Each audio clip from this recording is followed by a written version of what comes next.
Bonjour à tous et bienvenue dans les bureaux de Wawa Design pour ce deuxième épisode de cette nouvelle saison de Future of Work.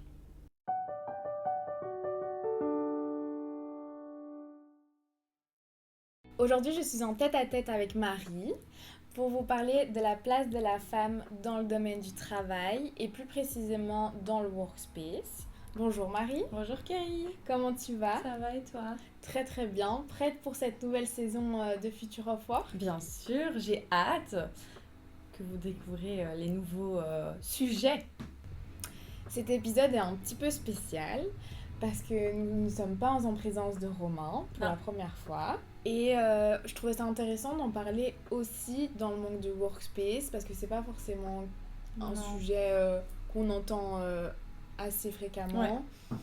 Et surtout dans le domaine de l'architecture d'intérieur ou dans le workspace, c'est un domaine assez spécifique, mais je pense que les femmes ont leur place et sont présentes. Bien sûr. T'en penses quoi, toi, du coup, Marie, de la place de la femme dans le workspace en règle générale? Je trouve que c'est pas un métier facile pour en tant que femme, mais surtout l'archi d'intérieur dans le workspace. Je peux pas donner mon avis par rapport au privé parce que même si je travaille un peu sur le côté pour moi, c'est différent. J'ai pas une entreprise.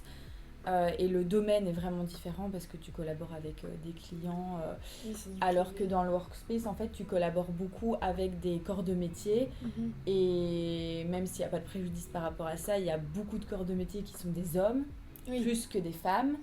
Et du coup, à mon jeune âge, en tant qu'archi d'intérieur, ça fait seulement presque 3 ans que je travaille ici, donc ça fait pas non plus des années, j'ai seulement 26 ans. C'est vrai que je trouve que c'est pas facile. Surtout quand Romain, du coup, le CEO de la boîte, pour ceux qui ne le connaissent pas, me demande des fois d'aller toute seule sur des chantiers, ce que j'adore parce que ça me permet d'apprendre et d'être de plus en plus à l'aise et il faut passer par là. Mais c'est pas, enfin, les hommes ne nous rendent parfois pas toujours la tâche facile. Donc c'est vrai que des fois c'est pas évident, mais après je pense que c'est un métier où une femme a totalement sa place parce que l'archi d'intérieur concerne aussi la décoration, le choix des matériaux et je trouve que en tant que femme, je ne dis pas que les hommes n'ont pas de goût, mais je trouve que tu vois la petite touche de féminité apporte un peu de douceur dans les projets et donc je pense que c'est un métier qui est accessible. De toute façon, tous les métiers sont pour moi accessibles autant pour les hommes que pour les femmes, mais c'est vrai que des fois c'est pas toujours évident. Pourquoi? Parce que il y a une certaine non-confiance ou certains préjugés par rapport... Ouais, je pense que plutôt d'un point de vue, les corps de métier, des fois ne te prennent pas toujours au sérieux. Parce que tu arrives sur un chantier, t'es jeune, t'es une fille, ils se disent celle-là, elle sait pas ce qu'elle doit faire, alors que si, je sais. Donc oui, c'est vrai que je pense que des fois je suis pas toujours prise au sérieux, surtout que je suis pas non plus quelqu'un, je suis pas un tyran, donc je pense que quand j'arrive dans une pièce je fais pas peur. Donc du coup c'est vrai que des fois c'est pas facile, mais bon, Romain pour ça est quand même là pour m'épauler et m'apprendre à gérer des fois ce stress par rapport à ça ou parfois ce manque de confiance parce que je suis pas à l'aise et que du coup je me sens pas à ma place alors que j'ai pas de raison de pas me sentir à ma place puisque je sais ce que je dois faire, je sais ce que je dois dire. Après je ne dis pas que c'est le cas de tous les corps de métier, il y en a qui sont adorables et où je me sens pas du tout jugée, mais c'est vrai que des fois tu sens un peu les remarques ou même si Romain dit que c'est moi qui suis par exemple chef de projet pour quel que soit le projet, on se retourne souvent vers Romain. Alors je pense qu'il y a le côté aussi du fait qu'il soit CEO de sa boîte, donc je pense que tu vois on se retourne plus vers lui que moi, mais je pense qu'il y a aussi ce côté où c'est l'homme de la boîte, puis en plus ici on n'est que des filles à part Romain. C'est vrai. Genre je vais pas savoir répondre à toutes les questions et du coup il se dirige directement vers Romain alors que pas toujours, j'ai bien appris quoi. Et du coup tu rencontres pas beaucoup de femmes dans le workspace ou en règle générale c'est plus rare? Ouais, pas énormément parce que même quand je réfléchis à même tu sais des boîtes au niveau de la concurrence, c'est beaucoup des hommes. Qu'à moi personnellement je ne connais pas beaucoup de femmes archi d'intérieur. Quand je vais sur des chantiers, Bah, on va dire que les femmes que je peux croiser, c'est souvent genre les clients du coup. Enfin, je ne dis pas que je croise jamais de femmes, mais je trouve qu'il y a plus de jantes masculines dans le métier, dans sa globalité, donc c'est-à-dire entrepreneurs, fournisseurs, les archis d'intérieur, enfin tu vois, puisqu'on collabore un peu tous ensemble. Ouais. En fait, les hommes sont beaucoup dans tout ce qui est entrepreneur en fait, donc sur chantier.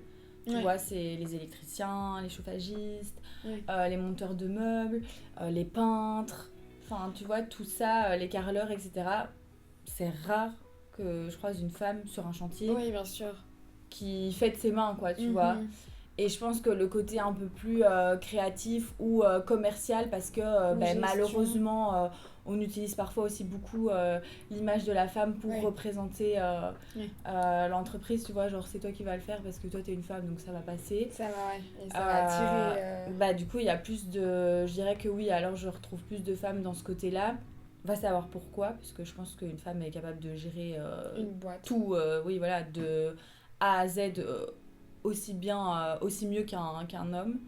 Donc, je sais pas pourquoi il y a cette quand même grande différence, tu vois, là-dedans. Je vais faire un lien avec l'actualité, mais sur les réseaux sociaux, on voit beaucoup et on entend surtout beaucoup les langues qui se délient par rapport à des témoignages de discrimination ou par rapport hommes-femmes, des hommes qui ont des comportements vraiment inappropriés envers les femmes. Est-ce que tu as déjà vécu ce type de comportement ou des situations dans le monde du travail, dans une des expériences Oui. Déjà, il faudrait demander à quelle femme n'a pas vécu au moins une fois dans sa vie de la discrimination. Ici, jamais. Bah, sinon, je serais plus là, je pense. Voilà. Quand j'étais étudiante, il n'y a pas si longtemps que ça, je travaillais dans un magasin bio. Et mon patron, il me faisait littéralement des avances alors qu'il avait... il était marié, il venait de se marier en plus. Et et du coup, il y a plusieurs fois, il m'a déjà fait des remarques un peu déplacées. Et il avait l'âge de mon père, donc vraiment... Moi, que j'avais raconté ça à mon papa, il n'était pas très content. Et ça m'a tellement mise mal à l'aise et dégoûtée parce qu'en fait, je trouvais ça pas du tout drôle, bien que lui, il trouvait ça hilarant. Mais on n'avait pas le même humour. Il faisait des petites blagues. Ah oui, ça... Et puis pas qu'à moi, je pense, parce que j'étais pas la seule étudiante. Moi, j'ai pas du tout... ça m'a un peu traumatisée. Et du coup, j'ai arrêté. Et j'ai trouvé un job dans un autre magasin bio à Nivelles que j'adorais. Et puis après, j'étais plus étudiante. Mais du coup, là, c'est un truc qui m'a quand même marquée. Et je le trouvais en fait hyper pervers comme ça, vraiment dégoûtant. Comme dans mon job étudiant, c'est ton patron, donc t'oses pas trop dire. Mais il faut dire parce que c'est pas normal en fait. Non, clairement. Et toi ? Moi, dans un de mes jobs étudiants, et il y avait le patron du restaurant qui profitait un peu de son pouvoir de patron pour un peu séduire les petites étudiantes qui venaient d'arriver ou faire des petites blagues aussi, ou enfin faire un peu du rentre-dedans aux petites étudiantes. Et des fois, j'étais... témoin de certains comportements ou certaines réflexions qui aussi me mettaient mal à l'aise ou que je trouvais ça pas très approprié. Voilà. Après, je pense pas qu'il y ait eu des actes ou quoi que ce soit, ça reste du verbal, mais des fois, comme tu dis, du verbal, ça peut clairement soit être traumatique ou soit vraiment te laisser... Mais ça doit pas arriver en fait. En 2024, avec tout ce qu'on entend sur les réseaux sociaux, je pense qu'on est assez informés pour que ça n'arrive, que ce genre de choses n'arrive plus. Et je trouve ça scandaleux que ça arrive encore, et beaucoup plus qu'on ne le pense, parce que je pense qu'il y a beaucoup de gens qui n'en parlent pas, peut-être par peur, tu vois, de perdre ton boulot. T'as des personnes qui travaillent depuis des années dans des boîtes et des fois t'as peur de parler, par peur de te faire virer ou quelle que soit la raison. Et c'est vrai qu'il y a quand même beaucoup d'hommes qui abusent un peu de leur Leur pouvoir. Ouais, de leur pouvoir et de leur situation, de leur position. Mais je trouve quand même qu'il y a du changement avec les générations. Ouais, la nouvelle génération est beaucoup plus révoltée par rapport Et à commence ça. à s'éduquer un peu Ouais. plus au C'est vrai. niveau de l'égalité homme-femme. Et on sent quand même un petit peu de changement. Bon, ça reste compliqué pour certaines Ouais. qui subissent toujours des agressions ou, euh, ou de Oui, ou l'injustice, quoi. clairement. Et je pensais aussi à quelque chose, c'est que nous, on va souvent dans des cercles d'affaires, en gros. Donc, c'est un endroit où tu manges à midi avec plein de personnes de plein de milieux différents, mais toujours liés au travail. Et t'es là, en gros, pour échanger, rencontrer. Faire Et des contacts. c'est ça, faire des contacts pour la boîte. Et donc, du coup, c'est vrai que plusieurs fois, j'ai déjà été là-bas parce que vu que je suis une fille, je présente bien, du coup, tu vois, pour l'image de la boîte, c'est bien. C'est plus vendeur. Et après, Romain me l'amène pas de cette manière-là non plus, sinon, si j'ai pas envie, je veux dire, j'ai déjà dit plusieurs fois, j'ai pas envie, il m'a dit ok, pas de soucis, t'y vas pas. Mais il y a quand même un côté comme ça, tu vois, où t'es toujours un peu mise en avant parce que t'es jeune, t'es belle, enfin... Et quand t'arrives là-bas, c'est pareil, il y a de plus en plus de femmes, je trouve, parce que j'ai quand même été à plusieurs cercles d'affaires de ce style depuis 3 ans. Et je trouve qu'il y a de plus en plus de femmes, mais les tout premiers que j'ai faits, et je suppose même avant que moi j'en fasse, puisque je suis jeune, donc il y a des gens qui sont là depuis bien plus longtemps que moi, il y en a très peu, quoi. Et très peu de mon âge, en fait. Genre quand j'arrive là-bas, je me sens pas trop à ma place, parce que même si je sais expliquer qui on est, qu'est-ce qu'on fait, qu'est-ce qu'on recherche, etc., ça c'est pas un problème. Parler d'affaires avec un homme en face de toi qui a 60 ans et qui te regarde comme ça, c'est pas ce qu'il y a de plus agréable à vivre comme expérience, quoi. Après, je l'ai fait plusieurs fois. Il y en a que j'ai bien aimé, d'autres que j'ai moins apprécié. Mais c'est vrai que c'est particulier. On parlait tantôt de la place de la femme dans les entreprises et du taux de femmes aussi présentes. Est-ce que dans les projets que Wawa Design a réalisés, vous avez pu être en contact avec beaucoup de CEO, mais femmes? Non.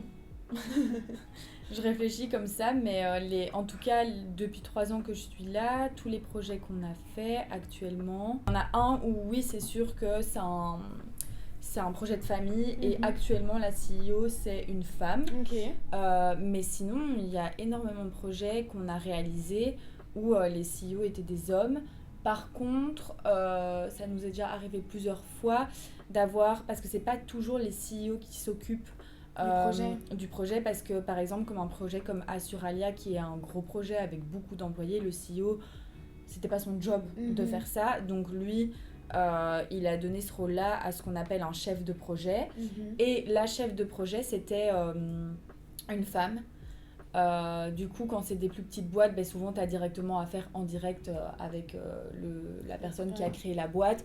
Mais sinon, quand c'est des grosses boîtes, c'est souvent tu as un chef de projet et parfois c'est le CEO, mais parfois il délègue à son bras droit ou quelqu'un de bien placé dans la boîte pour gérer ça.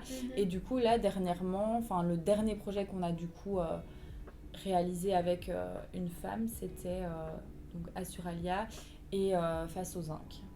Face aux Zinc, c'est aussi une femme qui est CEO de la boîte. Donc elles sont quand même présentes. Oui, heureusement il en faut. Ouais. Non, ça c'est sûr, c'est important. Mais pas assez encore, je trouve. Tu vois, une femme qui va être chef de projet, qui va aller sur les chantiers, je trouve qu'on n'en voit pas assez. Un grand merci Marie pour cet échange très agréable. Merci à toi Kéry, c'était super chouette. N'hésitez pas à réagir dans les commentaires, que vous soyez une femme ou un homme, et à lâcher un petit pouce. Oui, ça fait toujours plaisir. Oui. On se retrouve le mois prochain pour un nouvel épisode. À bientôt!